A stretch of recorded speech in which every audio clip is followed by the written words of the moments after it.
A 14-year-old slave kneels in the dirt, both hands buried inside a grown warrior's open belly. He looks up at the circle of killers around him and says it flat. I can save him. The man's belly was laid open by a beast's horn. His arm has already gone black with rot. In this world, a wound like that means one thing. They wait for you to die, and then they don't waste the meat. And our boy is working with nothing. No clean blade, he didn't boil himself. No needle, he had to beg a girl for a bone awl and a stone cone. No light, but a fire pit. He's doing field surgery 100 millennia too early, with his bare hands and a curse on his soul, while the whole tribe watches a slave do the impossible. And the warrior on the ground is crying, not from the pain, from gratitude. Because every man here already wrote him off as a corpse. Every one of them, except our boy. The dying man is Dahi, a third-rank warrior, his gut ripped open by a beast's horn, one whole arm rotting black down to the bone. The tribe's holy priest, the old man they worship like a living god, took one look at him and turned his back. He's finished, the priest said. Don't waste the medicine on a corpse. And that is the moment a starving slave kid with a shattered leg said the one thing nobody in this savage world ever dares to say. That he could do what their god could not. So how does a starving boy slave do what their god could not? To get that, we have to rewind a few days, back to the moment our guy first opened his eyes in a body already halfway into the grave. Because here's the catch. The kid is not a kid. His name is Yan Mo, and 1 week ago, he was a 39-year-old surgeon, one of the most brilliant in the world, and by his own confession, one of the worst men in it. He died with a curse on his lips, screaming at the heavens that they were unfair. And the heavens, it turns out, were listening. He wakes up branded, a glowing book only he can see, burned into his right palm, ticking out a single number. Scum value, 99 million and counting. The rules come with no mercy. Do good, the number drops. Let a dying man die, and it spikes. And when it spikes, the book reaches into his sleep at night and burns him with fire that feels real. Welcome to your second life, Doctor. Become a better man, or burn for every sin. And the terms are merciless. The count sits in the hundreds of millions, and the moment it crosses a threshold, the fire comes. 8 rounds of torture, doled out one searing night at a time. This is not a gift. It's a sentence, and the only appeal is to become a better man than the one who died. There's one mercy in the cruelty. They haven't branded him yet, no slave mark burned into his skin, because he was too sick to bother with. And our boy files that away like gold. An unmarked slave is a slave who can still disappear. He will spend everything to keep that door open. But our boy is a doctor, and a doctor reads the chart. So he studies his curse like a disease and cracks its rules one by one. Let a dying man die. The number jumps 10. Teach one person to save a life, it drops 1. Suddenly, survival has a cheat code, and its name is mercy. And it gets smarter than that. The book whispers that every time someone he taught saves a life of their own, his count falls again. It isn't asking him to be good. It's turning him into a one-man pyramid scheme of medicine, paying him in relief from the fire for every healer he makes. There's a catalog buried in the book, too. 6 articles, 2 of them locked. A full guide to this world's biology. A map of its water, salt, and stone.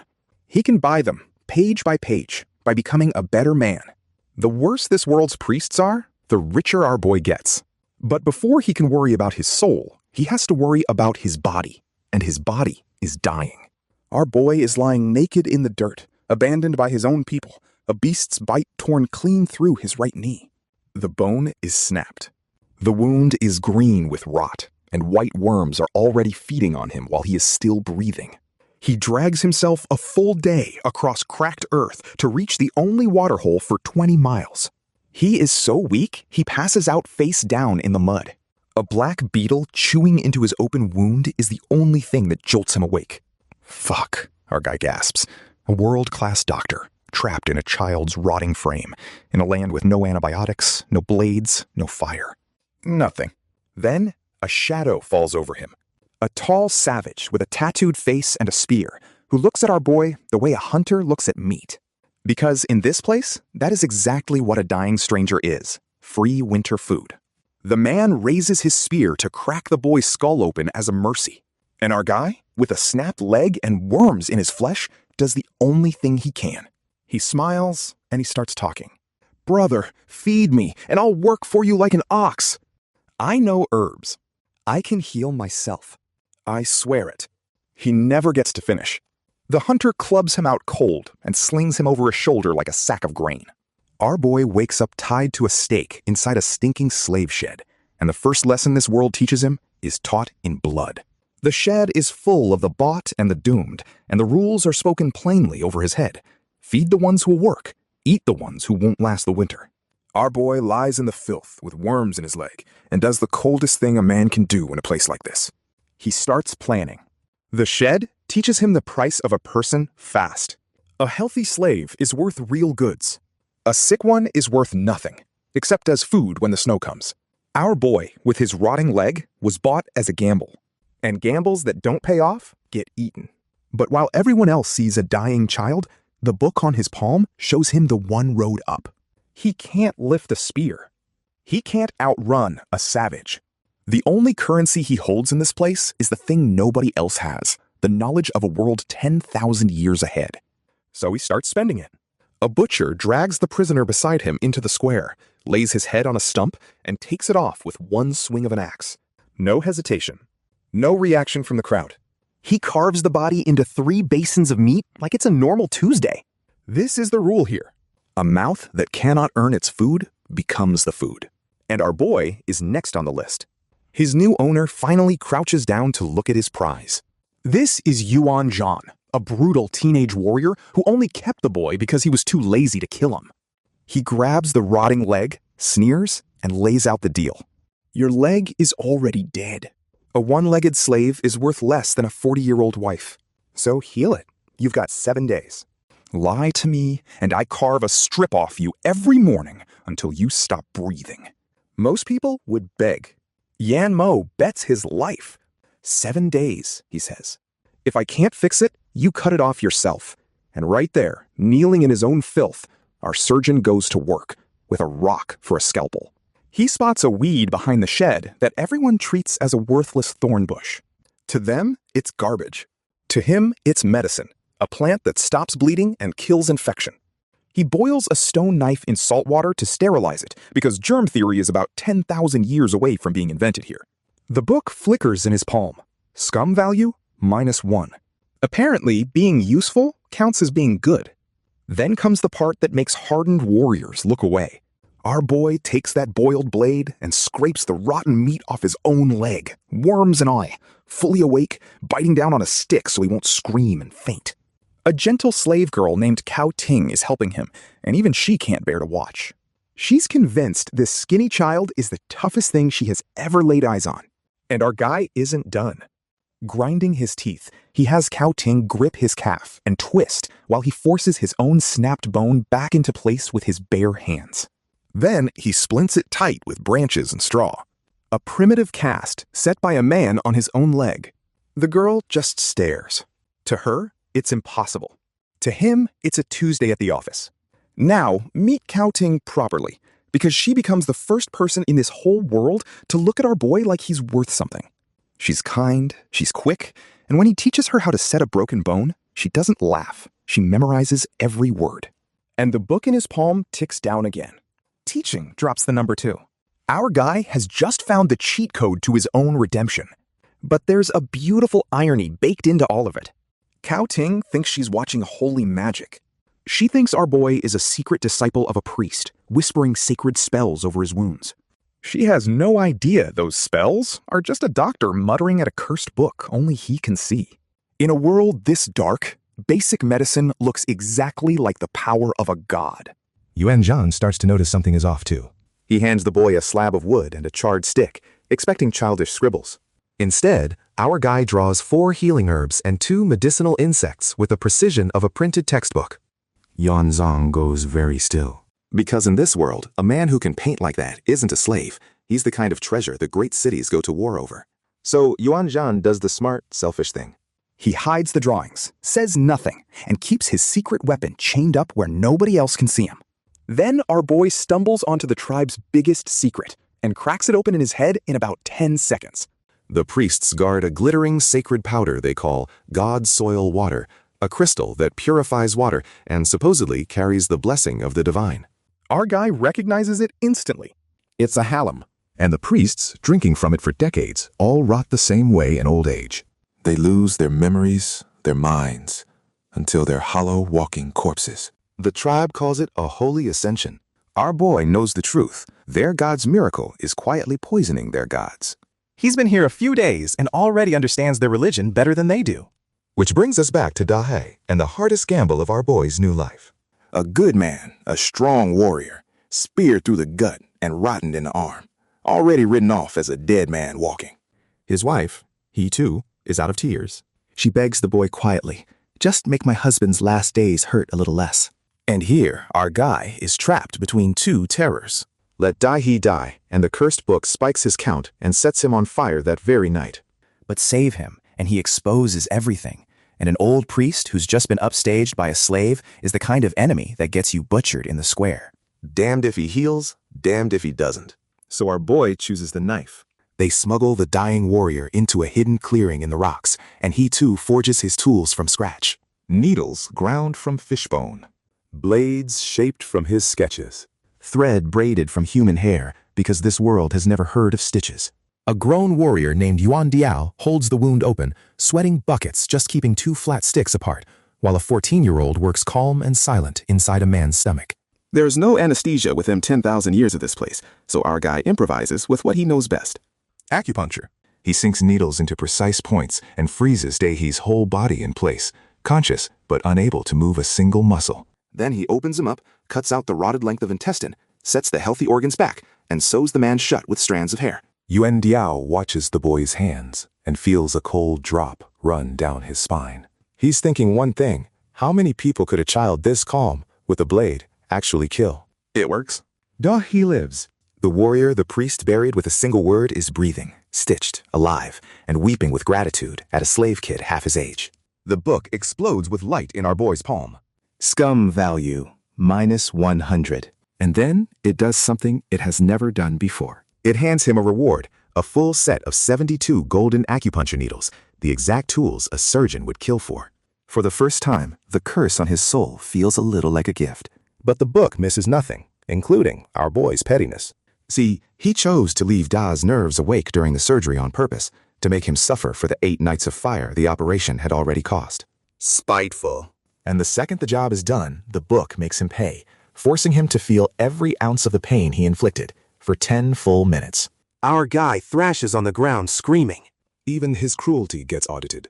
In this world, you cannot fake being a good man. You can only become one. There's just one loose end. A spy. Another tribe's slave crept up and watched the whole impossible surgery from behind the rocks. The warriors don't hesitate. That slave saw too much, and there is only one way this ends. Our boy, half conscious, actually pleads for the man's life. Don't kill him. Just warn him to stay quiet.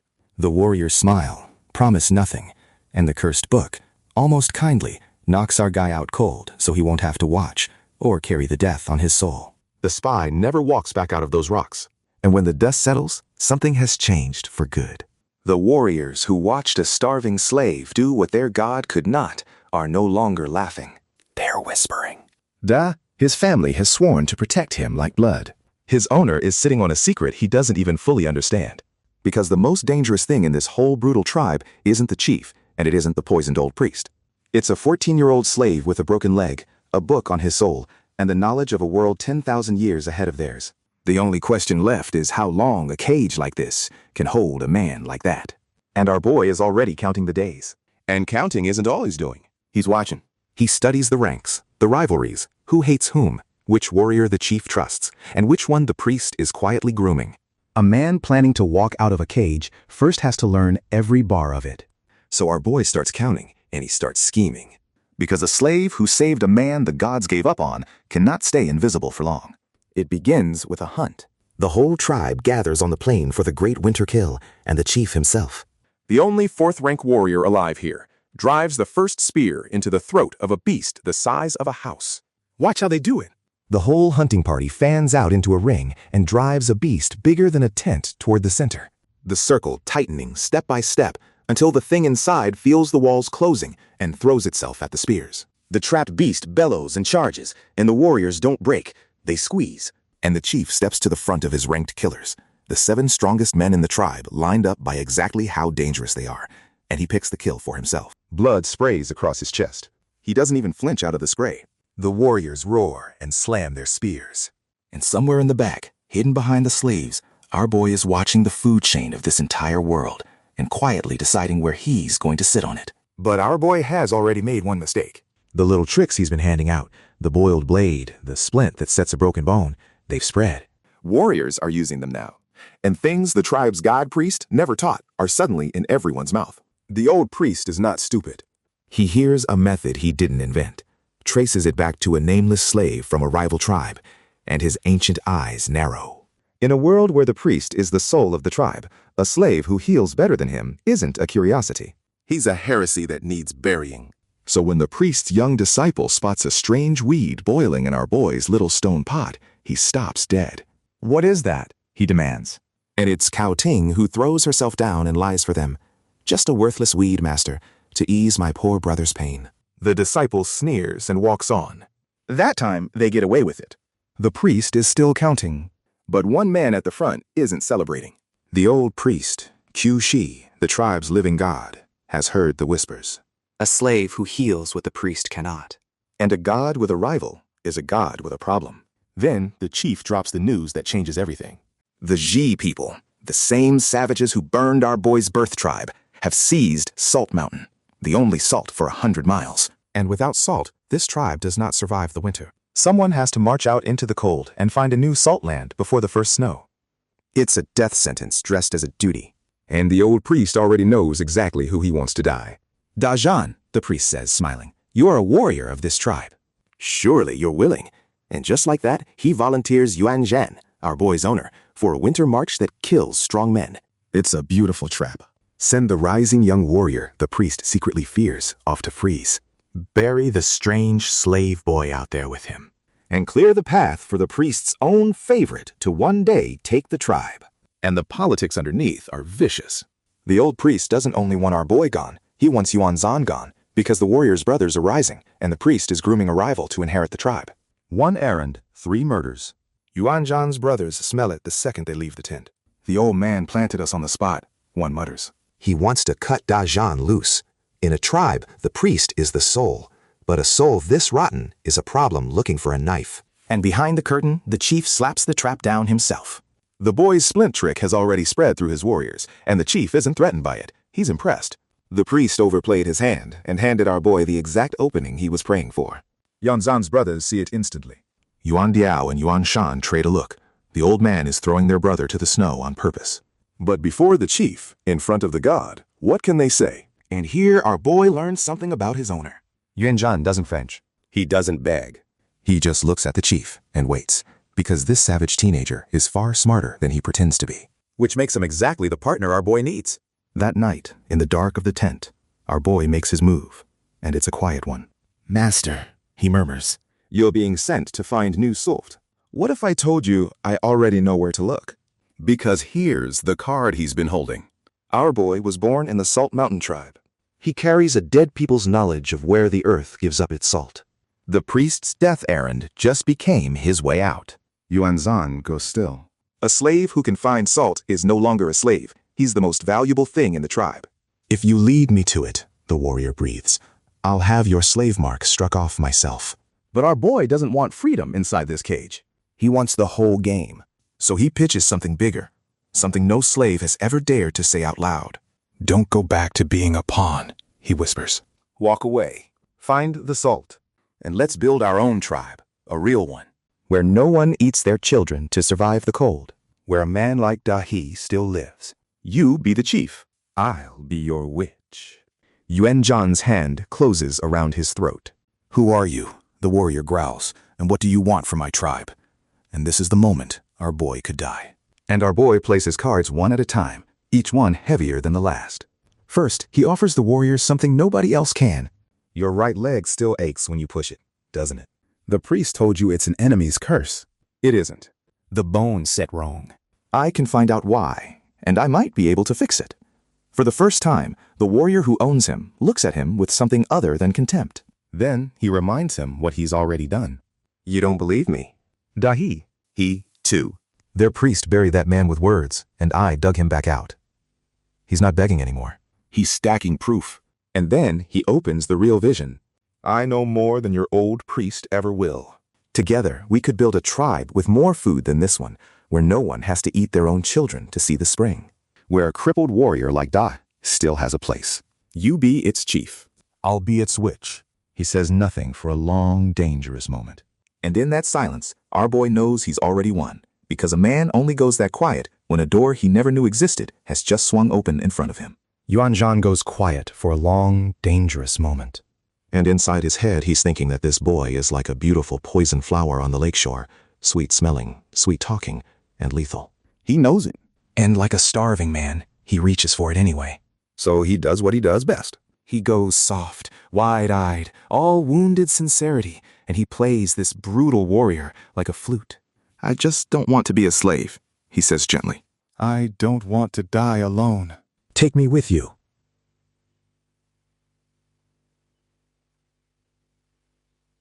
Here's the irony our boy is counting on. Yuan Zhan thinks he owns a clever little slave.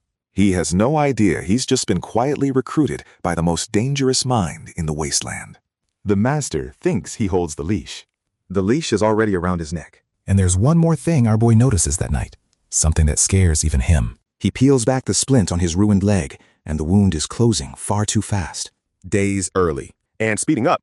He's not just a doctor trapped in a child's body anymore. Something in this world is reaching into his flesh and rewriting it. He doesn't know what yet. But he files it away, because a man who plans to conquer a world needs to know exactly what his own body is becoming. The pitch works. They sell the chief a simple promise. Find new salt, save the tribe. And the chief, no fool himself, lets them go. And he lets them take the tribe's so-called useless mouths with them. Because the pitch is airtight. Find new salt, and the whole tribe survives the winter the Z people are trying to starve them through. The chief gets his salt, the priest loses his pawn, and a slave gets a road out the front gate with the tribe's blessing. And then our boy asks for the part that matters most, the useless mouths. The cripples, the grieving, the ones the tribe would rather not feed. The chief is glad to be rid of them. He has no idea he's just handed our boy the founding citizens of a kingdom. The crippled warrior, Da He. His wife, He too. The gentle slave, Cao Ting. A handful of loyal brothers who'd rather follow a rising star than rot under an old priest. Our boy's first followers, the discarded, the broken, the written off. And look who walks out beside him. Cao Ting, the gentle slave who lied to a priest's face to save him, who lost her own brothers to the slave trade and quietly decided this strange boy looks like the brother she buried. The crippled Dahi, who owes our boy his life. His wife, He too. A handful of warriors betting on a rising star over a rotting old priest. These are the throwaways of the old world, the lame, the grieving, the sold off. And our boy looks at the people everyone else wrote off and sees exactly what he needs. Followers desperate enough and grateful enough to be loyal to the bone. He isn't building an army of the strong. He's building one out of the saved. And then they walk out of the only world this stolen body has ever known, straight into a winter wilderness that swallows strong men whole. No tribe, no walls, just beasts, cold, and the long odds of starving before spring. But the wasteland that kills everyone else is our boy's home turf. He reads the dead ground like a map, finds water where there's no water, salt crusts under the sand, roots and bark he can turn into food and medicine no one else even recognizes. And he doesn't just find salt, he makes it better. The tribe's salt was bitter, half poison, choked with minerals. Our boy boils it, filters it, lets the desert sun finish the work, and suddenly his ragged band is eating cleaner salt than the chief who exiled them. Knowledge turned into power, one pinch at a time. He shows Cao Ting which leaves stop a bleed and which ones you can eat like a vegetable. He teaches the brothers to read tracks the way he reads a wound. Every night around the fire is a classroom, and every lesson he gives buys another soul's loyalty. And here's the quiet horror our boy keeps to himself. His own body won't stop changing. A wound that should take a week closes in days, then in hours. He's not healing like a boy. He's healing like something that isn't quite human anymore. He hides it because a leader who looks like a monster gets burned as one. But in the dark, he's afraid of his own flesh. The useless cripples he saved are suddenly the only reason this group eats at all. The blind faith of the people he refused to abandon is now keeping every one of them alive. The math of mercy is finally paying out. Watch him turn a death march into a moving classroom. He shows them which roots hold water, which bark breaks a fever, how to dry meat so it lasts. Every skill he hands out as a life saved down the line, and every life saved drops the fire on his soul a little lower. Out here, surrounded by the sick and the hurt, our boy can't take 3 steps without lowering his count. The sentence that was meant to torture him has quietly become the engine of his rise. Then, the wilderness tests them for real. A monstrous beast comes out of the dark, and Yuan Zhan and the brothers meet it with spears while our boy works behind the line, stitching the torn open and dragging the half-dead back from the edge. And here, the partnership our boy built proves its worth. Yuan Zhan and the brothers throw up a wall of spears and meet the thing head on, buying the seconds our boy needs. He works behind the line, by firelight, packing wounds, setting bones, dragging the half-dead back from the edge by pure stubbornness. By dawn, every one of them is still breathing. A band of outcasts just survived a thing that kills whole tribes, and they know exactly who to thank. They live. They all live, because the warrior who once threatened to carve a strip off the boy every morning now fights, knowing that whatever breaks, his witch can put it back together. Spear and scalpel, finally pointing the same direction. And then they crest a ridge and find it. A salt lake, glittering white under a cold sun. The promised land. Our boy kept his word, and now this ragged band of outcasts is standing on a treasure that empires would burn each other down to own. He led a band of cripples across a winter that eats strong men, on nothing but a dead tribe's whisper of where salt hides. And he was right. He keeps his word. The outcasts who followed a slave on pure faith are standing on the one thing every tribe and city would kill to own. But our boy does the math, even mid-triumph. A handful of fighters and a cluster of cripples cannot hold a prize like this against a hungry world. The salt isn't the end of his troubles. It's the start of a bigger one. He needs numbers and fast before someone stronger smells it on the wind. There's just one problem. 3 real fighters and a handful of cripples cannot hold a prize like this.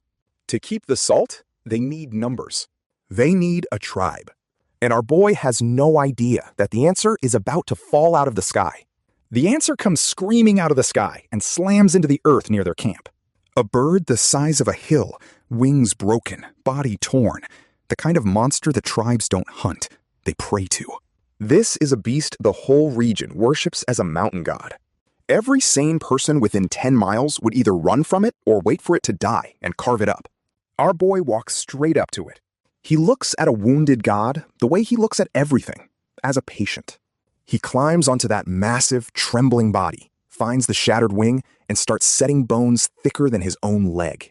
Picture the scale of it. A creature whole tribes drop to their knees for, thrashing in pain. And a skinny boy walking across its heaving ribs like a man crossing a hill, talking to it low and steady, the way he'd calm any patient. Easy. I've got you. Hold still for me. Yuan Zhan stands below with his spear up, certain he's about to watch his witch get swallowed in one bite. Cao Ting can't breathe. And our boy just keeps working, finding the break, lining it up, binding a wing wider than a tent. When it's done, the godbird tests the wing, and it holds. And then comes the image that will follow our boy for the rest of his life. The mountain god lowers its enormous head and presses it, gently, into the open hand of a former slave. Sit with the size of that. Whole tribes burn offerings to this thing, and it just chose, of its own will, to bow its head to the boy who fixed its wing. From this moment, Jiu Feng is his, a living god on the wing that crosses in half a day what a war party crosses in 10. Yuan Zhan stands below with his spear ready, certain he's about to watch his witch get eaten. Cao Ting can't breathe, and our boy just keeps working, talking to a god like it's a frightened animal. Easy, he murmurs. I've got you. And then it happens. The mountain god rises, wing-bound, eyes clear, alive. And it lowers its enormous head and presses it gently into the hand of a 14-year-old slave. Let that land. Our boy just healed a god. And now that god answers to him, a living deity that can cross in half a day what a man crosses in 10. Circling the sky over his head like a crown he didn't ask for. They named the bird Jiu Feng, And right there, on the salt lake, with 3 humans, a few cripples, and a divine beast, our boy plants a flag and founds a tribe of his own. The Ji-Yuan tribe is born, and it is almost entirely imaginary. Stop and appreciate the sheer nerve of it. There are empires with armies that don't dare claim a salt lake. And our boy plants his flag on one with a head count you could fit around a single fire, and a god bird circling overhead doing the work of 10,000 spears. Because the population of this mighty new tribe is, at this exact moment, about 6 people who can stand. But our boy is about to fix that with the oldest weapon in his arsenal, a magnificent, world-class bluff. A starving tribe stumbles onto their land. The Awu, desperate, freezing, half dead, weak enough to crush. But our boy doesn't reach for a spear. He reaches for a story. He tells them the Ji-Yuan tribe is 2,000 strong. He tells them it is blessed and guarded by the mountain god himself. And then, right on cue, a god bird the size of a hill banks across the sky above his shoulder. It's the greatest con of his life, and he sells it without a flicker. He names a population that doesn't exist, a god that technically does, and a power he hasn't built yet. Then dares them to call the bluff with a hill-sized deity wheeling overhead as his witness. What can the starving Awu do but believe? An hour ago, they could have rushed him and his 3 companions. Now they're flat in the dirt, begging a teenager for the privilege of serving a kingdom of ghosts. And the moment they bow, the bluff stops being a bluff. The Ahu don't know the tribe is 3 people and a bird. They know they knelt, and that the kneeling felt right. Once a lie is believed hard enough by enough people, it quietly turns into the truth. The entire Awu tribe drops to the ground. Their old priest can barely lift his eyes. And our boy, lord of a kingdom that does not yet exist, stands over them with the calm of a man who has already won. And he sells the part to the rafters. He doesn't just claim protection, he claims blood. He tells them his chief carries the blood of the god of earth, that the soil itself answers to them, that the bird overhead is the mountain god made flesh.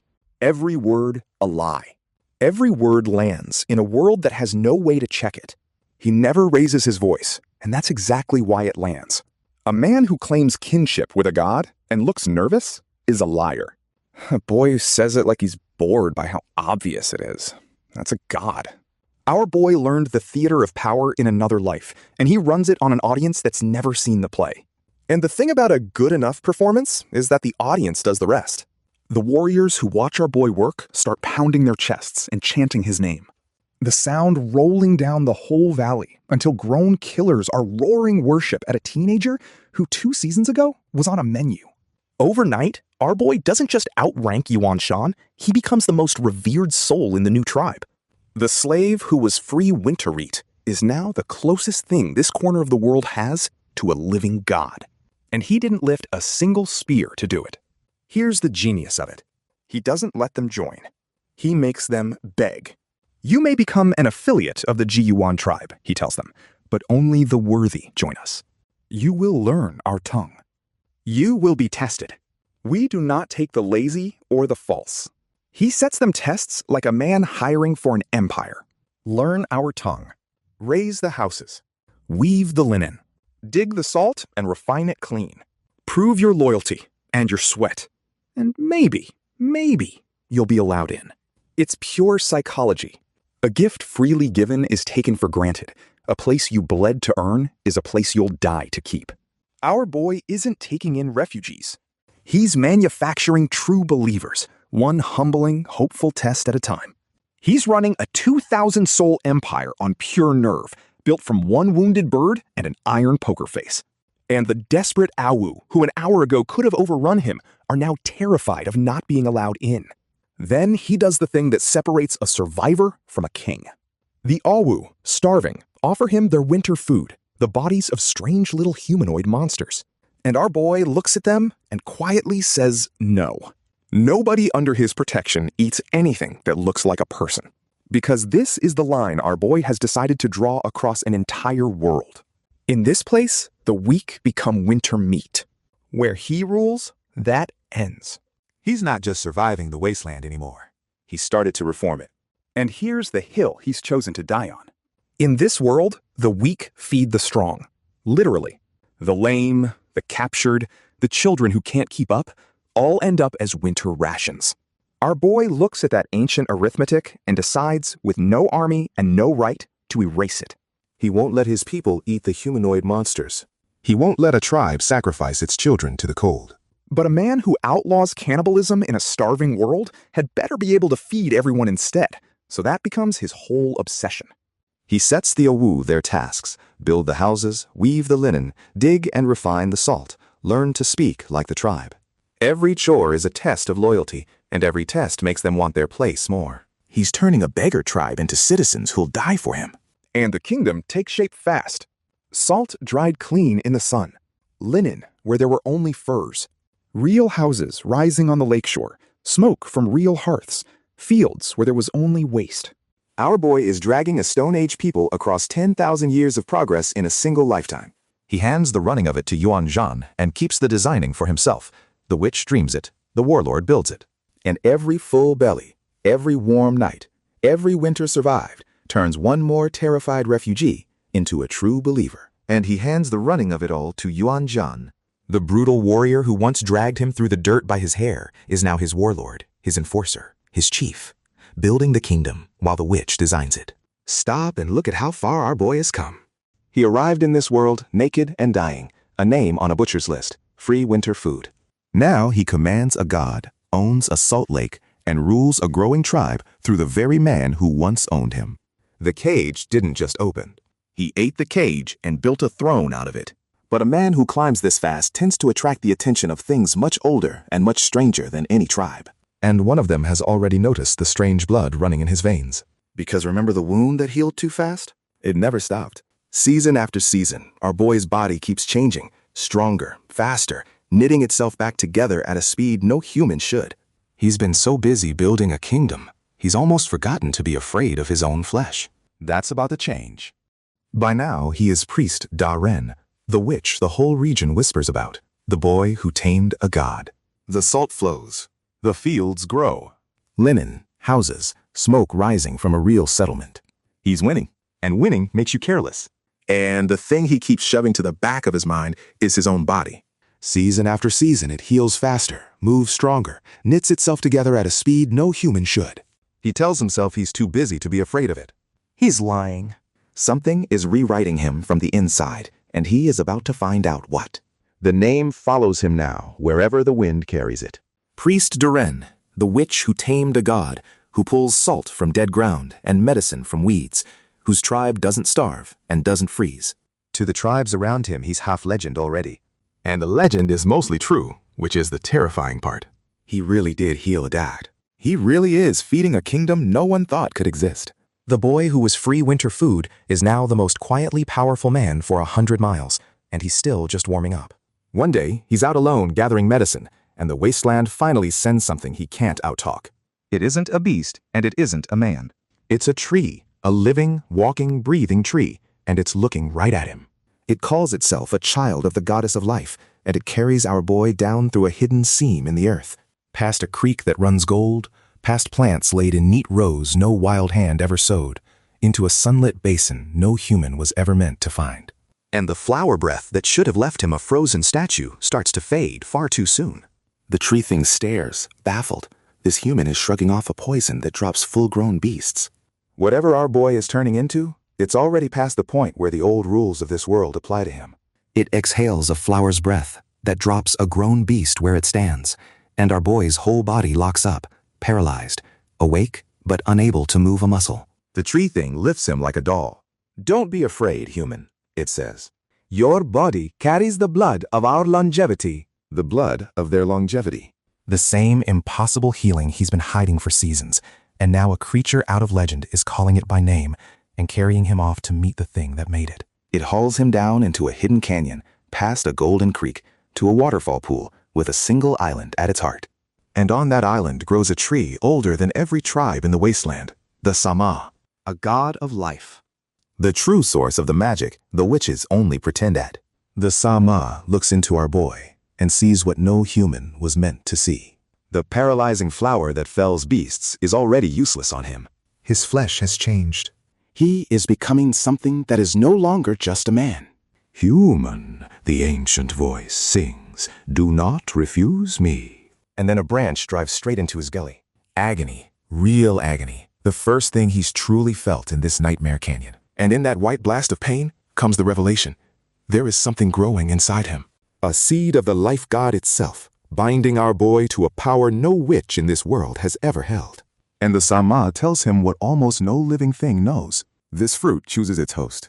It does not grow for the greedy, and it does not grow for the cruel.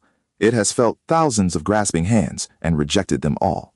And it rooted itself in our boy. Which means the oldest god in the wasteland just looked at a self-confessed scum from another world and decided he was worthy. Even he doesn't believe it. But there's a knife inside the gift. Raise it true, the life tree warns, and it becomes a son of life, your heir, a living god. Fail it, feed its greed, and it will hollow you out and wear your skin. Our boy isn't carrying a treasure. He's carrying a test with teeth, and the grade is life or death. For the first time, our boy connects the dots that terrify him most. The cursed book on his soul. The body that won't stop changing. The fruit now rooted in his gut. These aren't accidents. Something remade him on purpose, for this world, for some design he can't yet see. He doesn't get his answers. The Sama gives him pain, a warning, and a riddle, then sends him back. But he walks out of that canyon carrying a power that no rival witch, no priest, no city can match, and a new clock ticking quietly inside his own body. And our boy, who used to lie awake afraid of an old priest with a stick, lies awake now afraid of a much bigger question. He didn't fall into this world by accident. He was placed here. The only thing he doesn't know yet is by whom and for what. And then the thing in his belly wakes up. The seed the life tree planted in him stops being a sleeping ache and starts to move, pressing, wriggling, alive. And one night, in the dark, it speaks. It speaks in a dead man's voice. A voice our boy knows, a voice from the life he left behind, whispering up from inside his own gut. And every hair on his body stands up. Because whatever is growing in him is not a plant. It's listening, it's learning, and it wants something. A voice our boy knows. A voice from the life he left behind, rising out of his own gut in the dark. And the thing growing in him isn't just listening, it's reaching for something, dangling the dead in front of him like bait on a hook. He has carried a lot of horrors in this world. Nothing has chilled him like lying still in the night and hearing a corpse speak his name from inside his own body.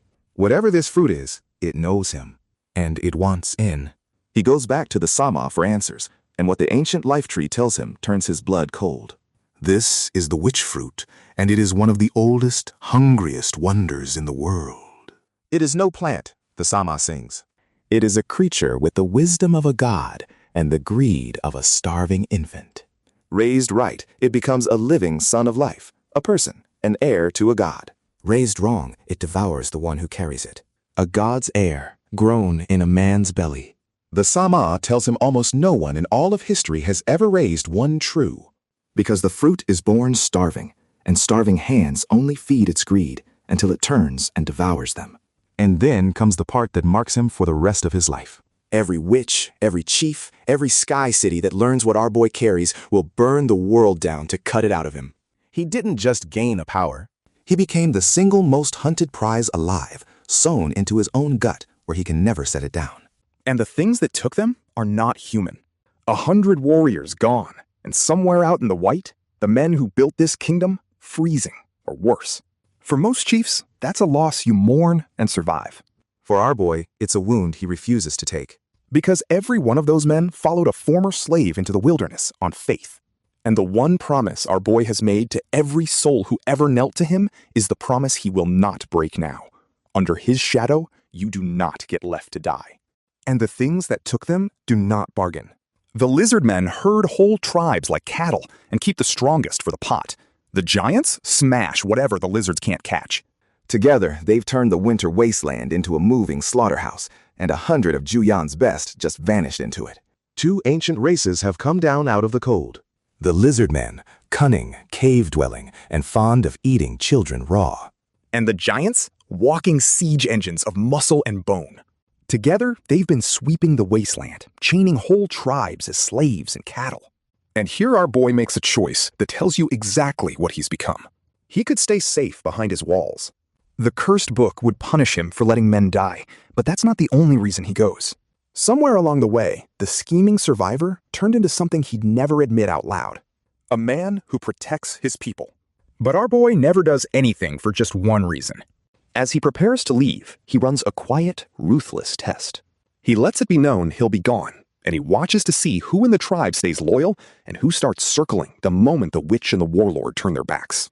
Even if I'm not here, he tells them, smiling, you have your leader. The tribe will hold. I believe in you. And under that warm little speech is a cold blade.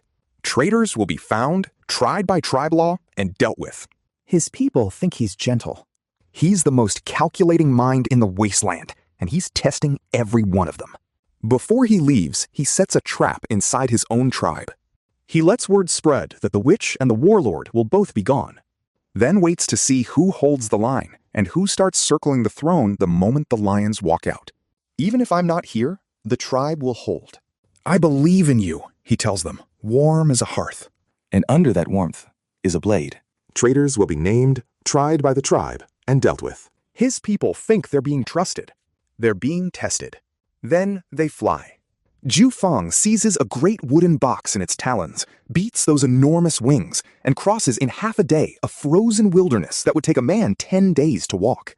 Our boy rides into the storm on the back of a god, hunting 100 lost warriors in a world of white. No army marches to this rescue. No drums, no war host.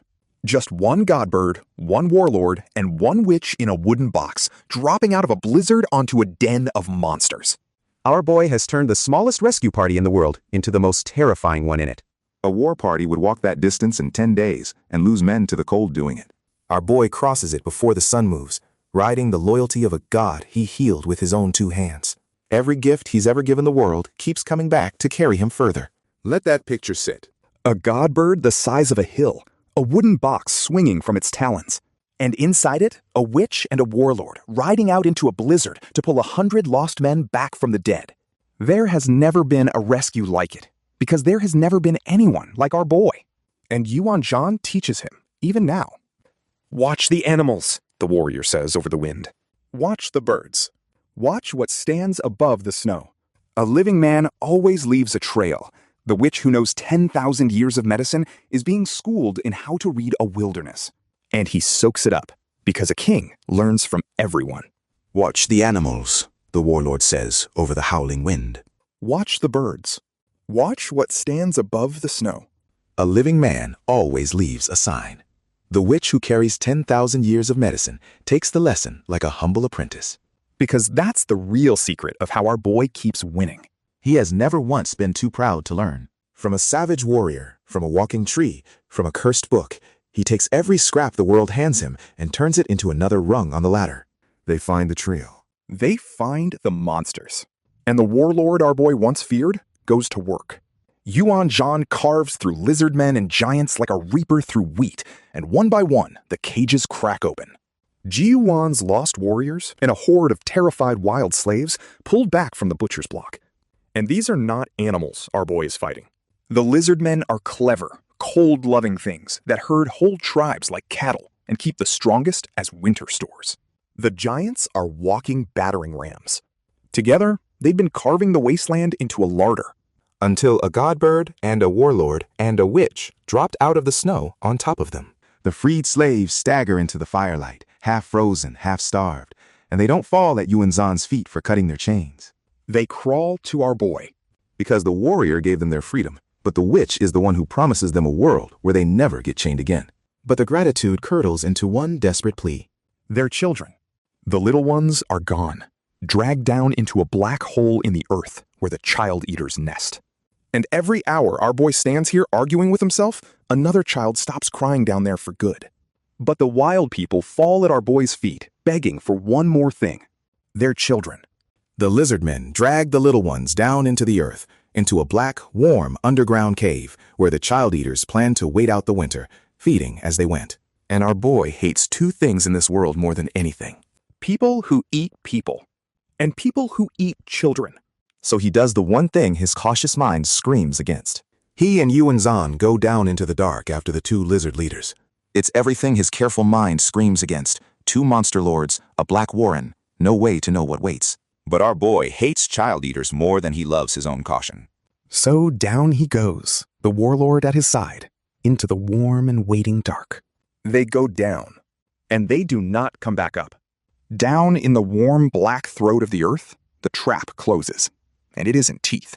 It's the mind. The lizard leaders don't fight our boy's body. They reach into his head and drown him in an illusion so complete he can't tell it from the world. And the lie they build for him is the cruelest one possible. They give him back the man he used to be. Our boy opens his eyes, and he's home. Not the wasteland, the old world. His old body.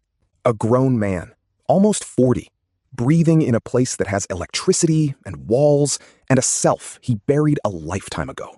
For a few unbearable moments, 14 years of slavery and snow and gods feel like the dream. And this, the cell, the modern body, the past, feels real. The lizard men have handed him the one thing they think will break any man, his lost life. Everything he can never get back. But here's what they don't understand about our boy. He has already grieved that man. He has already chosen this brutal, frozen, impossible world over the comfortable one that made him a scum in the first place. The illusion is a cage of nostalgia. And our boy has eaten better cages than this. A small thing pulls him loose, a child in the dark, crawling, crying out, leading him toward a sliver of light at the top of the cave. He follows, and he climbs out of the vision, out of the dark, back toward the cold, clean world he's decided is his. Of course it's a child. The thing our boy went into the dark to save is the thing that drags him back out of it. He came down here for the children the monsters meant to eat, and a child is the hand that pulls him home. Even his rescues rescue him back. And on the way up, the pieces of the illusion fall away and show their seams. The modern body, the cell, the dead voice from the fruit. Now it's clear what they did. The lizard men reached straight into the thing our boy wanted most and built a paradise out of it. And the witch fruit in his belly may have been feeding them the bait, conjuring the dead, testing whether he'd choose the soft past over the brutal present. He chose the present. He always chooses the present. That's the answer that keeps him alive, and the answer that should terrify everything in this world that thinks it can buy him with comfort. You cannot bribe a man who has already buried the only life that could bribe him. And the cursed book that started it all is still ticking in his palm. Still counting down one saved life at a time, the punishment that became his power, the sentence that crowned a king. Hands and ropes haul him up into the snow. He's been under for 2 full days, lost in a lie, while the wild people he freed waited at the fire, praying the strange witch would surface. He blinks at the white sky, and it has never looked so good. 2 days lost in a beautiful lie, while the people he freed huddled at the fire above, praying the strange witch would surface. When he finally blinks up at the white sky, half-starved and hollow-eyed, it's the warriors and slaves he saved who haul him back into the world. And the first thing he does, before he's even steady on his feet, is start counting heads and asking after his warlord. Not resting, not weeping for the life the illusion showed him. Counting his people. Because that's who our boy is now, all the way down. And the first thing he does, half-starved, mind still ringing, is the thing that proves who he is now. A freed tribe offers him roasted meat, and he won't touch it because he can't be sure it isn't carved from the monsters or the slaves. Even wrecked, even ravenous, our boy holds his line. It's such a small thing, refusing a meal. But it's the whole man in one gesture. Starving, half-broken, fresh out of a nightmare, and he still will not let a scrap of person pass his lips. The line he drew across this world on day 1 is the line he holds on his worst day. Then he starts asking the only question that matters. Where is Yuan Zan? Was the warlord he glimpsed in the illusion real, or just another phantom the lizard men dangled to drag him deeper? The answer, when it comes, is pure Yuan-jan. The 100 lost Ji-Yuan warriors weren't slaughtered. They were swallowed by the land, hidden, protected, dug in somewhere safe. Which means the warlord smelled the trap, kept his head, and shielded his men, even as the monsters closed in. As long as that man breathes, our boy's warriors live. That's the man our boy chose, all those winters ago in a slave's tent. Not the strongest spear in the world, the steadiest head. Yuan Zhan walked his 100 warriors into a monster's hunting ground, felt the trap closing, and quietly tucked every one of them somewhere the earth itself would hide them. As long as that man draws breath, our boy's people live. The slave who once flinched from this warrior's fist built his entire kingdom on the bet that he could trust him with everything. And winter after winter, that bet keeps paying out. And even down here, at the bottom of a child-eater's den, our boy is already doing the thing he can't stop doing. He's building. He looks at this freezing stone forest the monster squatted in, and underneath it, he sees a fortune in coal, enough fuel to laugh at every winter the wasteland can throw at him. Enough fuel to laugh at every winter this world can throw at him. Even half-starved at the bottom of a monster's den, our boy is already drawing the next map. So he makes the freed tribe the same offer that built everything he has. Come back with us. No more hunger. No more cold. And no one will ever eat your children again. The chief stares like he's been handed the sun, and another broken people becomes part of the kingdom a slave dreamed up. So he turns to the chief of the freed savages with the same offer that built his entire kingdom. Come back to Jiyuan with us. No more hunger. No more cold. And no one will ever eat your children again. The chief stares at him like he's just promised the sun. Really? And our boy, lord of a salt lake, master of a god bird, vessel of a lifeguard sun, walking treasure of an entire world, just smiles. Because to him, this is Tuesday. Now pull all the way back and look at what walked into this world and what walks out of it. He arrived naked, dying, worm-eaten, a name scratched onto a butcher's list, free winter meat, worth less than a 40-year-old wife. He is now the witch the cities whisper about. He commands a god that crosses the sky. He carries the air of a life god in his belly. He turned the man who owned him into the sword that protects him, and he turned starving, savage tribes into citizens who die at his word. But the cursed book still glows in his palm. The scum count still ticks down, one saved life at a time. The fruit in his gut still grows, still whispers in a dead man's voice, still waiting to become a son or a monster.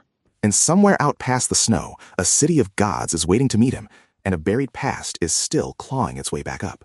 So, no, the question stopped being whether our boy survives a long time ago. He doesn't just survive. He conquers, he heals, he schemes, he builds. The only question left in this whole frozen, savage, god-haunted world is a much bigger one. How much of it is he going to remake before he's done? And our boy, who came in as food and rose to command gods, is just getting started.